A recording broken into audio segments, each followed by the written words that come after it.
Oke, alhamdulillah ya kalau masuk semua. Baiklah, di sini kita akan membahas tentang manajemen waktu. Ada yang mengenal apa itu manajemen waktu? Oke, Narani, dipersilakan.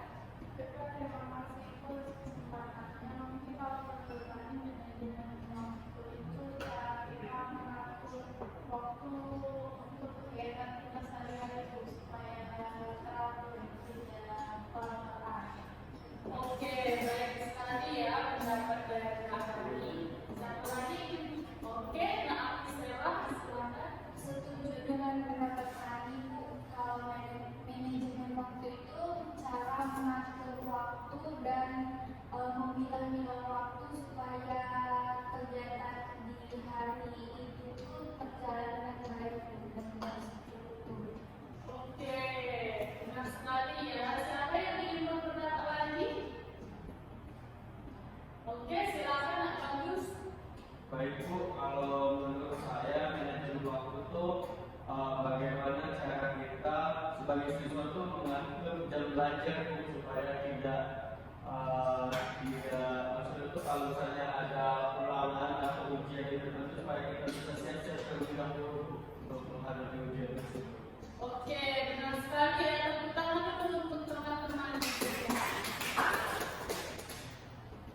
Oke, jadi Ibu ingin menambahkan yaitu manajemen waktu itu ialah kemampuan untuk melakukan perencanaan, pengorganisasian dan pengawasan waktu dengan memprioritaskan, mewujudkan, melaksanakan dan mengevaluasi kegiatan sehingga dapat dikerjakan secara efektif dan efisien. Selanjutnya yaitu manfaat dari manajemen waktu itu yaitu mengelola waktu atau kegiatan agar tujuan dari kegiatan tersebut dapat terwujud secara seimbang. Selanjutnya yaitu sebagai pengawasan waktu terhadap kegiatan yang dilakukan agar berjalan sesuai yang telah ditetapkan. Adapun cara menyusun manajemen waktu yaitu yang pertama yaitu penetapan prioritas. Adapun yang kedua penjadwalan, yang ketiga pelaksanaan dan yang terakhir yaitu evaluasi. Oke, baiklah. Jadi yang pertama itu kan penetapan prioritas. Jadi penetapan prioritas itu dilakukan dengan cara menyusun tugas atau kegiatan berdasarkan urutan yang sesuai dengan tingkat kepentingannya masing-masing. Yang kedua yaitu penjadwalan adalah alokasi waktu untuk melaksanakan tugas atau kegiatan yang telah direncanakan. Yang ketiga yaitu pelaksanaan. Jadi pelaksanaan yang paling baik bisa digambarkan dalam penerapan jadwal yang direncanakan ke dalam tindakan. Yang terakhir yaitu evaluasi. Jadi evaluasi itu dilakukan dengan cara membandingkan apa yang telah dikerjakan dengan apa yang telah diucapkan. Jadi evaluasi ini bertujuan untuk mengukur sejauh mana rencana yang dibuat dan dapat dilaksanakan dengan baik. Sampai di sini paham anak-anak? Paham. Oke, berikut adalah contoh daftar manajemen waktu. Jadi kalian bisa menerapkan contoh dari daftar manajemen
jadi planning dari malam itu mundur-mundur semua Bu. Nah itu bagaimana Bu cara mengatasinya? Oke, mungkin teman-temannya ada yang ingin berpendapat dari yang dikatakan oleh Priscilla.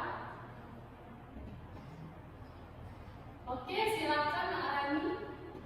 Terima kasih Bu. Mungkin Priscilla bisa membuat list kayak apa sih harus dia lakukan terlebih dahulu yang mungkin itu lebih penting atau deadline-nya lebih cepat gitu Bu. Jadi Priscilla harus bisa membuat prioritas hal apa yang harus dia kerjakan terlebih dahulu. Oke, baik. Terima kasih ya Arani. Sudah bagus sekali. Jadi ingin menambahkan. Nah, Priscilla bisa mencontoh dari daftar manajemen waktu ini dari Naksela bangun tidur sampai tidur lagi itu di list yang apa yang dikatakan dengan Arani tadi, list misalnya dari bangun tidur, sholat, terus ketidur lagi seperti itu ya. Baik, sepertinya sudah lesu semua ya. Kita ice breaking dulu. Ayo anak-anak, dipersilakan berdiri biar semangat dan fokus lagi.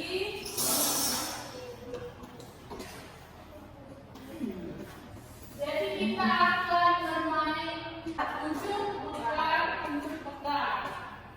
Oke, dimulai dari sekarang. Ujung pegang, ujung pegang, ujung pegang, ujung. Yeay, sudah bagus ya. Sekali lagi ya. Oh, gitu. Tidak.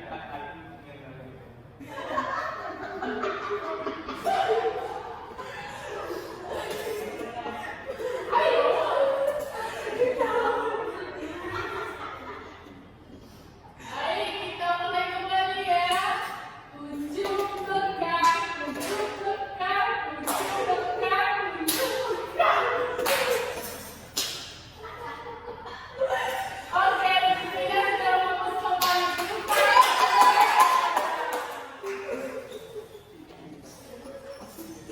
Oke. Kayaknya sudah fokus kembali ya. Jadi Ibu akan menampilkan sebuah video untuk manajemen waktu. Bentar.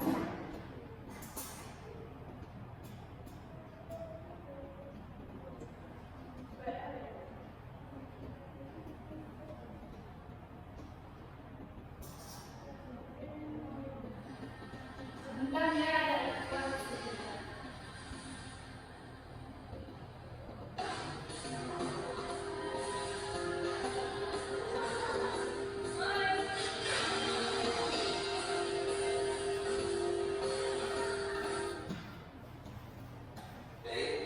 Pas Solian lagi progres tugasnya, ternyata masih stuck.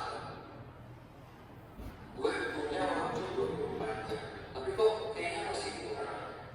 Nah, apakah lo termasuk orang yang pernah nanya kayak gitu ke diri lo sendiri? Pagi hari mungkin lo memulai dengan mengerjakan tugas.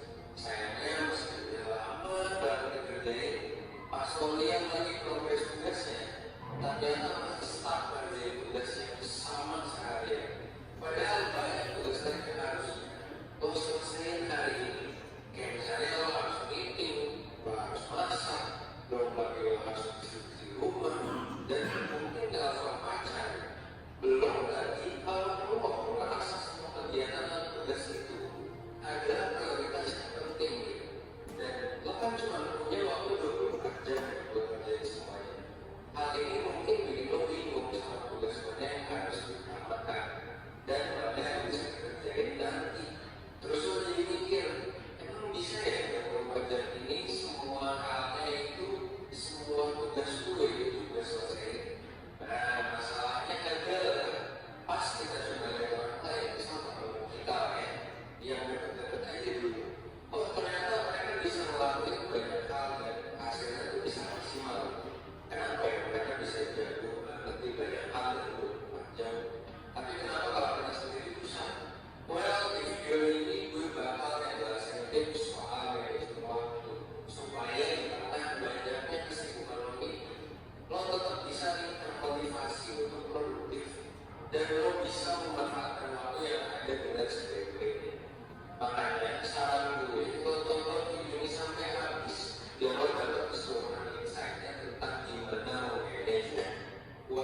ini yang masih suka begadang.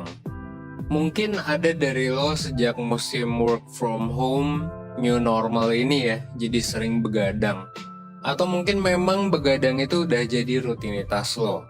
Nah, buat lo yang pernah atau suka begadang, pernah nggak sih lo ngerasain malamnya begadang, paginya males banget buat bangun?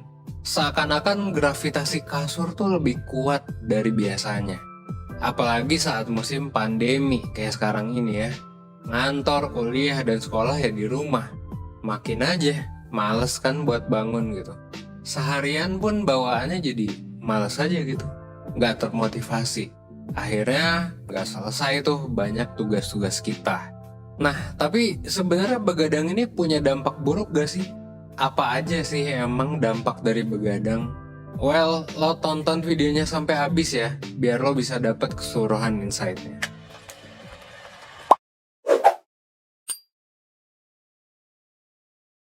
Kadang kita tuh ngerasa bahwa ada hal yang lebih penting daripada tidur.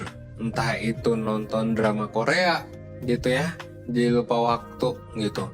Atau misalnya lo nonton Netflix gitu, apapun ya.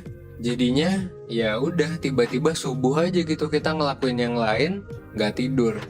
Padahal misal besoknya tuh kuliah pagi atau kerja pagi ada meeting dan lain sebagainya. Dan pas bangun kita juga jadi males-malesan. Kenapa? Karena masih ngantuk. Nah, tanpa lo sadari, kurang tidur juga bisa ngefek nih ke performa kita di besok hari gitu. Ikut kelas jadi apa? Jadi males gitu kan. Dosen lagi nerangin malah ketiduran. Atau kerja gitu ya jadinya nggak fokus. Karena apa? Karena ngantuk gitu. Dan selain karena kurang tidur, sebenarnya banyak hal yang bisa menyebabkan kita jadi malas. Nah, pertanyaannya adalah, lo pernah nggak sih nyari penyebab malas itu karena apa? Ya wajar memang ya kalau sekali kita ngerasa malas. Karena pada dasarnya memang ya manusia punya sifat malas. Cuma kalau ini jadi kebiasaan dan terjadi terus-terusan, ya jadinya nggak baik juga gitu. Nah makanya coba deh lo mulai kenali sebenarnya penyebab rasa malas ini tuh muncul karena apa sih gitu. Mungkin bisa jadi lo tuh malas karena emang bosen gitu, gak ada kerjaan, gak ada yang bisa dilakuin, makanya bosen. Jadi malas aja gitu kalau ngapa-ngapain. Biasanya bosen tuh terjadi karena kita kurang stres, kurang stimulus dari lingkungan. Coba deh kita lihat fakta saat ini. Udah WFH ya berbulan-bulan, new normal, yang biasanya meeting di luar kantor, yang biasanya kayak sekolah gitu ya, ke sekolah langsung, biasanya ngampus gitu kan. Terus kita ngobrol sama temen-temen, sama rekan kerja, ketemu banyak orang. Sekarang kayak ya udah cuman di rumah aja gitu. Mungkin untuk sebagian orang ini bisa jadi ya ngebosenin gitu kan. Itu salah satu penyebab kenapa lo malas gitu. Yang kedua bisa juga karena fisik lo lagi gak fit, soalnya lo semalaman begadang. Nah, buat lo yang masih suka begadang, gue mau ngasih tahu nih kalau sebenarnya begadang itu punya dampak negatif buat tubuh lo. Salah satu dampak negatif dari kurang tidur adalah ini bikin lo jadi lemes gitu. Selain itu, begadang juga bisa ngerusak sistem internal tubuh lo. Salah satunya adalah sistem hormon. Jadi gini, waktu tidur, tubuh kita kan akan menurunkan kadar hormon tubuh yang namanya hormon kortisol. Hormon ini tuh fungsinya buat apa? Buat membantu kinerja otak manusia dan ngebantu lo tetap bangun dan aktif di siang hari. Perlahan hormon ini tuh bakal turun pas udah mau mendekati waktu tidur gitu. Nah kalau misalnya jam tidur lo terganggu, penurunan kadar hormon kortisol di dalam tubuh lo juga ikut terganggu. Jadinya apa? Hormon lo tetap tinggi bahkan pas malam. Jadinya kinerja otak lo di pagi hari itu bakal menurun. Kenapa? Karena malamnya begadang gitu. Dan besoknya pas lo bangun biasanya mungkin telat bangun kan. Dan ya jadinya lemes juga karena begadang. Karena lemes jadinya ya apa? Jadinya susah fokus. Waktu kerja malah jadi ngantuk karena kurang tidur gitu kan. Dan ya udah, jadinya lingkaran setan. Kurang tidur itu akhirnya bikin lo lemes, gak ada energi, males. Akhirnya jadi kurang tidur lagi dan ya gitu aja terus gitu. Bukannya kerja, jadinya kita malah kepikiran buat ya udah tidur aja gitu. Dan ada salah satu peneliti ya dari Tel Aviv University gitu, dia bilang bahwa saat seseorang kurang tidur, aktivitas sel saraf di otak tuh akan menurun gitu. Nah, sel saraf atau neuron ini kan sebenarnya penting banget ya buat kita berpikir gitu. Jadi ini tuh sel saraf ini tuh yang bertugas untuk nganterin informasi dari satu tempat ke tempat lain di otak kita gitu. Jadi kayak aliran listrik lah. Nah, pas kita kurang tidur, sel saraf ini akan merespons lebih lambat gitu dalam mengantarkan impuls, dalam mengantarkan informasi. Jadinya apa? Aliran listriknya tuh jadi lemah gitu di otak kita. Jadinya jaringan otak kita tuh jadi lebih lambat dan gak efektif bekerja. Kalau ibarat lampu nih yang udah lama dipakai, ya dia tuh udah mau mati gitu selnya gitu. Sama kayak otak kita pas sel sarafnya lemah gitu ya. Dan ini kemungkinan akan mengganggu kerja otak juga. Akhirnya apa jadinya? Lemot, telat mikir gitu ya, gak fokus, ngerasanya kayak kita gak mampu buat mikir dan lain sebagainya. Kalau lagi kerja mungkin kebanyakan dari lo jadinya bengong. Akhirnya jadi apa? Jadi males, bikin lo nggak efektif juga bekerja gitu. Sel-sel tubuh kita juga jadinya apa? Ikutan males karena jadwal tidur kita nggak baik. Proses menghantar informasi lama-lama makin pelan, jadinya lo telat mikir gitu. Nyerna informasi jadi lama. Jadinya malah susah buat belajar sesuatu, susah untuk ngerti gitu. Ya intinya jadi berdampak negatif lah ke produktivitas dan performa kerja kita. Nah meskipun memang ya pasti banyak lah orang, termasuk juga lo, yang menganggap bahwa pekerjaan tuh lebih penting daripada tidur. Tapi inget juga nih bahwa tidur itu akan ngebantu lo buat jadi lebih produktif gitu ya. Jadi bukan kerjanya yang lama-kelamaan sampai lupa tidur yang malah bikin produktif, tapi justru tidur itu sendiri itu bisa bikin lo produktif dalam jangka pendek maupun jangka panjang. Karena tadi kalau lo tidur ya kerja otak lo akan lebih maksimal kan. Akhirnya ini juga bikin lo jadi produktif dan gak malas-malesan. So buat lo nih yang udah punya kebiasaan begadang, sebenarnya bakal agak susah memang buat mengubah kebiasaan itu. Well, memang mengubah kebiasaan itu pasti gak ada yang gampang gitu. Nah ini karena memang sistem internal tubuh lo juga udah membentuk kebiasaan begadang. Tapi bukan berarti nggak bisa diubah ya. Nggak apa-apa, berproses aja at least 1% setiap harinya. Lo masih bisa mengubah dan mengurangi kebiasaan begadang. Jadi ketika lo mencoba untuk tidur lebih cepat, sistem internal tubuh lo tuh bakal bingung memang. Dan memang butuh waktu untuk adaptasi. Nah tubuh lo juga akan mengatur ulang sistem internalnya jadi siklus tidur yang sehat. Nah sekarang gimana nih caranya buat mulai menjaga waktu tidur gitu, biar apa? Biar gak bikin malas di pagi hari. Paling pertama sebenarnya ya tidur yang cukup. Kalau tetap susah buat tidur yang cukup ya coba deh identifikasi apa yang bikin lo susah tidur. Apakah karena overthinking, apakah karena main game ya, misalnya main Among Us gitu sama temen, atau nonton drakor, atau apa gitu, minum kopi misalnya. Coba cari tahu. Pas udah tahu penyebabnya, lo juga bisa mulai rutinitas untuk menjaga jam tidur lo jadi lebih baik dan lebih sehat. Nggak apa-apa, pelan-pelan aja. Misalnya apa? Dengan menghindari penyebab lo susah tidur. Kalau minum kopi bikin lo susah tidur ya udah hindari minum kopinya. Pas mau tidur ya coba matiin gadgetnya dan TV-nya atau apapun deh yang nge-trigger lo buat melek gitu. Jadi lo bisa tidur lebih cepat dan punya waktu tidur yang cukup. Nah, terus gimana nih buat mengatasi rasa malas? Di pagi harinya setelah tidur yang baik, coba lo bikin to-do list gitu. Lo juga bisa mengawali hari dengan olahraga yang ringan, misalnya ya jalan-jalan keliling komplek gitu. Ya ini untuk sekedar mengusir rasa malas lo dan untuk melatih tubuh lo supaya oke, gue siap kerja nih, oke, gue siap belajar nih gitu ya gitu. Walaupun WFH juga gue sebenarnya tetap membiasakan tubuh gue ngelakuin kegiatan yang biasa dilakuin di hari kerja. Contohnya apa? Gue selalu bangun tetap pagi, terus mandi pagi juga gitu ya.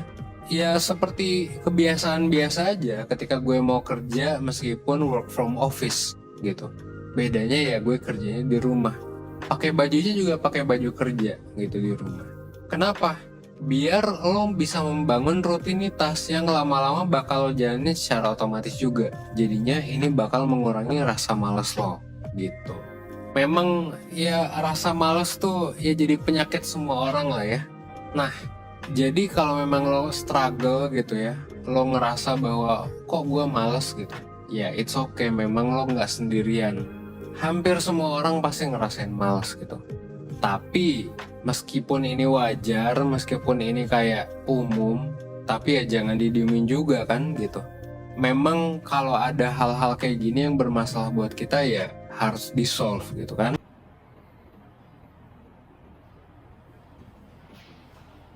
Oke anak-anak, baiklah itulah video dari bagaimana sih cara memanajemen waktu.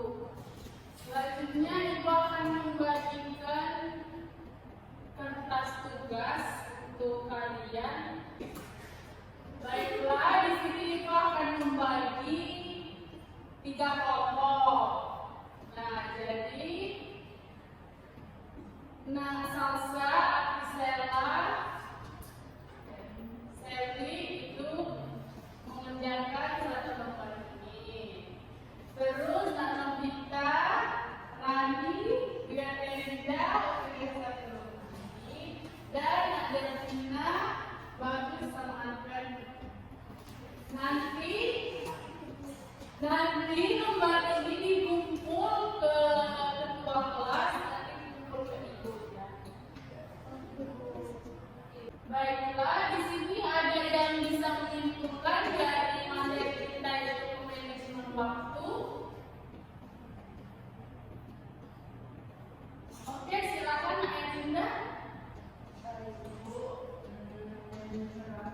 Ini suatu cara kita untuk mengatur waktu kita, karena kita setiap individu itu perlu membaca bersama. Terus kita harus lebih mementingkan hal-hal yang perlunya duluan dilakukan, tidak terlena dengan hal-hal yang tidak perlu dan akhirnya mengabaikan hal-hal yang perlu. Oke, benar sekali ya dari kesimpulan Anda. Beri tepuk tangan dulu. Oke, jadi Ibu ingin menambahkan kesimpulannya, yaitu tampaknya tidak pernah ada cukup waktu untuk dalam sehari, tapi karena setiap individu semua mendapatkan 24 jam yang sama, mengapa beberapa orang mencapai lebih banyak waktu dan berhasil mengerjakan pekerjaan mereka dengan tepat waktu daripada yang lain? Jawabannya adalah terletak pada kemampuan untuk memanajemen waktu yang baik.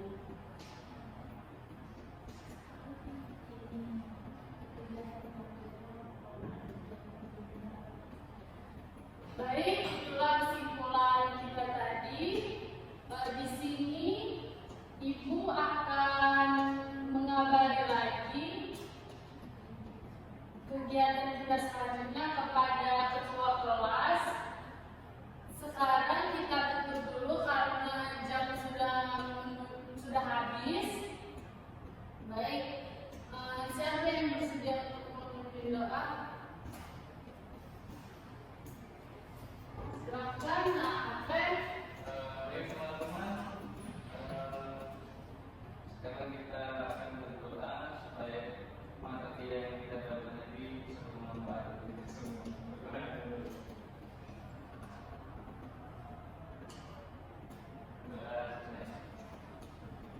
Oke, Ibu tutup. Wassalamualaikum warahmatullahi wabarakatuh.